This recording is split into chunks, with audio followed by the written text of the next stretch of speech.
that I'm in feels too big without you.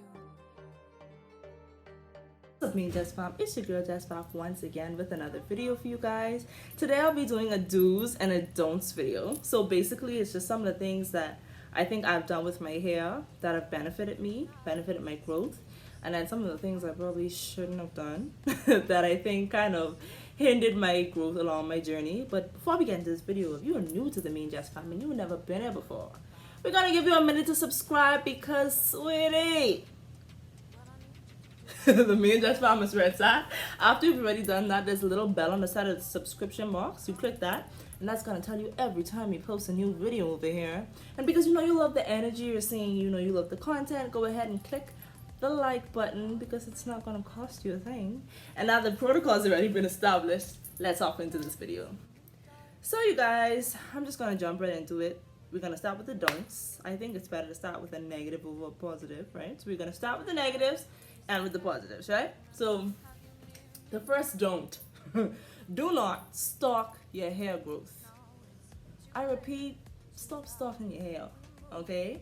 I had a bad habit of continuously checking my length, and I'm not saying anything was wrong with checking to see how much your hair has grown, but if you do it every 3 days, sis, ain't nothing changed. I promise you, nothing has changed in terms of how long your hair's gotten. You might see a difference in your hair. You might see, you know, a little more moisture than you did yesterday, but in terms of growth, you really ain't gonna see no major difference. So stop stalking your hair growth. Number one, you discourage yourself like that when you keep checking and ain't nothing happening because you ain't giving your hair a chance to grow. You're not giving it a chance to flourish.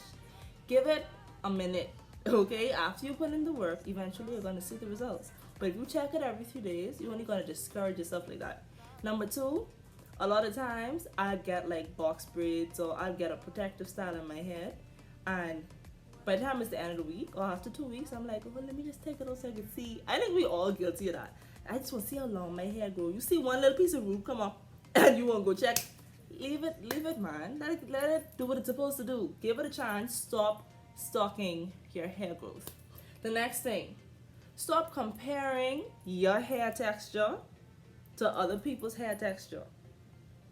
If my hair is fussy, I cannot take advice from someone with 3C hair. Some of the things may be matching, like moisturize, okay, that's a given. But I cannot do the same things that people with looser curl patterns can do. They might be seeing results from wash and goes where they just moisturize their hair, do a co-wash, a wash and go, and they could do that every 3 days. That ain't me because my hair tangles easier.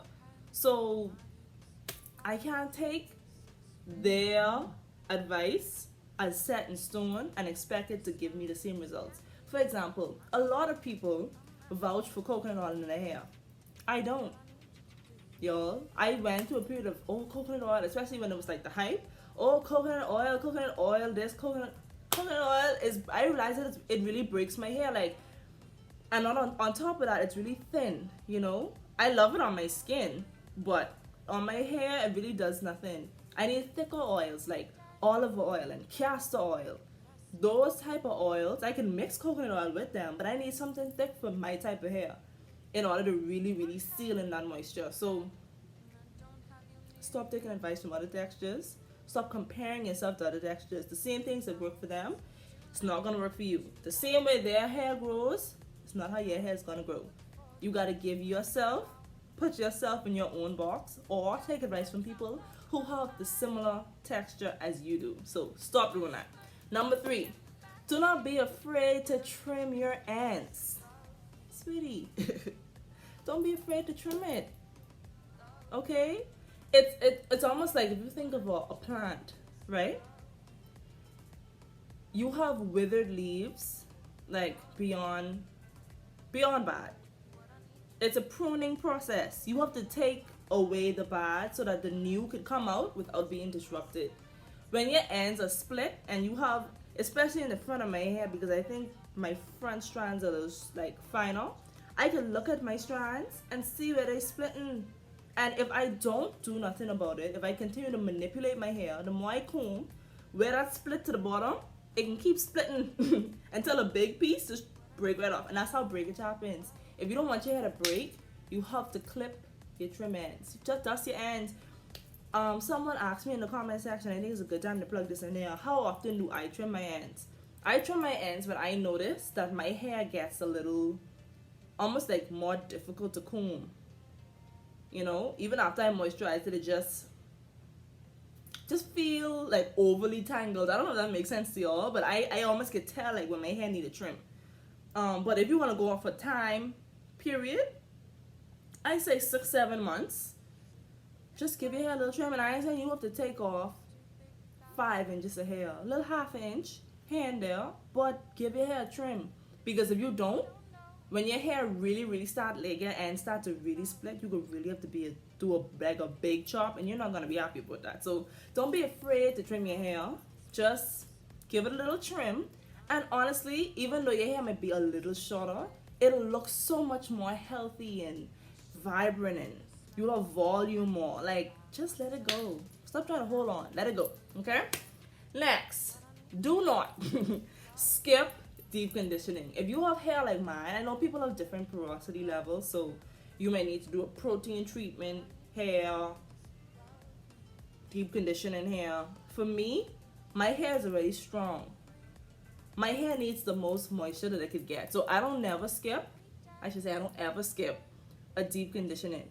I do not wash my hair on a day when I know I don't have time to do a deep conditioning. That's probably why I don't really have truthfully, I don't have a specific day. I know people that say, oh, well, you need to find a specific day to wash your hair and have a wash day. I can't really stick to that because I have, before quarantine, I had a busy schedule. So not every day I'll be able to say Saturday is the day I can wash my hair, because sometimes I might have a performance, or sometimes I'll have to do something with a family member. So you don't always have one set day. But remember, do not skip deep. If you know you can't deep condition on Sunday, wash your hair Saturday when you have more time. Don't skip it. You need it. I know sometimes I used to say like, oh, well, I'll just wash it and then put my leave-in in and like really moisturize it. Your hair needs that time to not just have moisture on top of the strands, but to really like soak that moisture in, like for real. Do not skip deep conditioning. Pick a date and you know during a week that you could get your hair deep conditioned, that you have time to leave your treatment on for an hour. You can thank me later. So that's all I have for the don'ts. I'm going to go into the do's now. My first do is always wear a satin scalp. Satin scalp. Always wear a satin or a silk cap on it, or a scarf. Now for me, I personally like to do both, but that's something I'm going to do in my nighttime. What's going on? In my nighttime routine video for y'all, how I protect my hair at night. Some people only do one, but I think it's beneficial to do both. So yeah, satin or silk. Some people say use silk pillowcases. Not my vibe. I don't really like how it feels on my skin, but I recommend that as well if you could, but I don't really like it. So the scarves and the bonnets really work well. It helps to protect your hair. Not only that, while you're home in quarantine, don't think you only need these things on your head when you're going to bed at night. If you're going to take a nap on the couch, put on your cap. If you're going to lay down on the couch and watch Netflix, put on your cap, because it's the same thing. You're laying down on the couch for 3 hours watching Netflix. You binge watching a show. Your hair's still rubbing up against the pillow. So whether you're sleeping or not, it's the same thing, right? You need to protect your hair from friction. So even like as you're home in the day, if you ain't going nowhere, leave your cap on, because you don't know where you can rub up your head. You tend not to rub up your head on things when you out and about, right? But once you get home, just put it on, because anywhere you're gonna take a nap, you're gonna watch a show, anything you're doing like that, you're more than likely gonna rub your head up against a pillow or something like that. So just protect your strands. Always have it on. Also, protective styling is important for fussy hair. I cannot repeat it enough. But it's also proper protective styling. So this is kind of like a do's and a don'ts. You shouldn't be getting box braids where all of this look like it's pulling like that. Like somebody just have your hair yanked back. Like, no girl, what are you doing? All the little tight bumps I know some people have sensitive scalp, but for the most part, you really don't need your braids that tight. And that's one of the reasons why I actually prefer knotless braids over box braids. Because I feel like where they start to plait your actual hair from the root, it's less tight than them actually like doing the box braids, but that's just my opinion. Yeah, but tight styles, no. Protective style with 2-strand twists. You could do 3-strand like braids on your actual hair. You could do updos, cornrows, things that protect your strands but don't have so much tension, you know. I really recommend those. Another thing, protective style does not mean send it away on summer camp. It means protect it and take care of it. So you can't put your box braids in for 6 weeks, and I'm guilty of this, y'all. So don't think I just throw shade. You can't have your box braids in for 6 weeks and never moisturize your scalp, man. You just leave it. What type of thing? You cannot just leave your braids unmoisturized. So even with your twists and other forms of protective styling with your natural hair, you have to moisturize your hair. You have to eventually, the moisture from wash day is gonna be gone. You have to moisturize it, and I actually have a video on how I do that, because that goes into my next point. Water is your friend. Water is your friend. I know it's hard to hear for us girls because we're so afraid of shrinkage. I can't speak today, but water is your friend. It's how you use the water though. Water is your friend. If you use water in your hair and then you stretch it, you won't have shrinkage, but your hair still moisturized. A lot of times people are afraid to put water in their hair because they don't want it to frizz. But I actually have a technique that I came up with for my hair. I can't remember if I just came upon it myself or if I watched it in another YouTube video. But I'm going to show y'all how I moisturize my twists to reduce frizz, but also make sure I'm getting the moisture in there. And water or water-based products are my first step. It's so important. It's really how you're applying it to your hair, not just that you're using that product. So yeah, we're afraid of water and shrinkage, but if you apply it the right way, you can minimize shrinkage dramatically. So I'm actually going to show y'all guys that. Look over that video. Another don't. Do not have your hair in weaves and stuff like that back to back. It's not a good idea. You oftentimes hear people say, I can't talk today, give your hair a break. You really do have to give your hair a break. Gotta give it a rest. You can't have your hair in the braids today, take them out today, and then you wash it, and tomorrow you're gonna put it back in the braids. You gotta give your hair a chance to breathe, man. Even with weaves and wigs and stuff like that, they're really good with protective styling, especially if you're moisturizing your hair up and you do weaves. But you gotta give it a chance to breathe. It's just like you suffocating it. You gotta give it a chance to get some air and give your scalp a chance to just breathe. I would say on average, let your hair breathe at least 2 weeks in between protective styling. That's what I would do. Some people do a week, but you can't go day after day completely having your hair all wrapped up. Not a good idea. So do give your hair a chance to breathe. I can't talk today.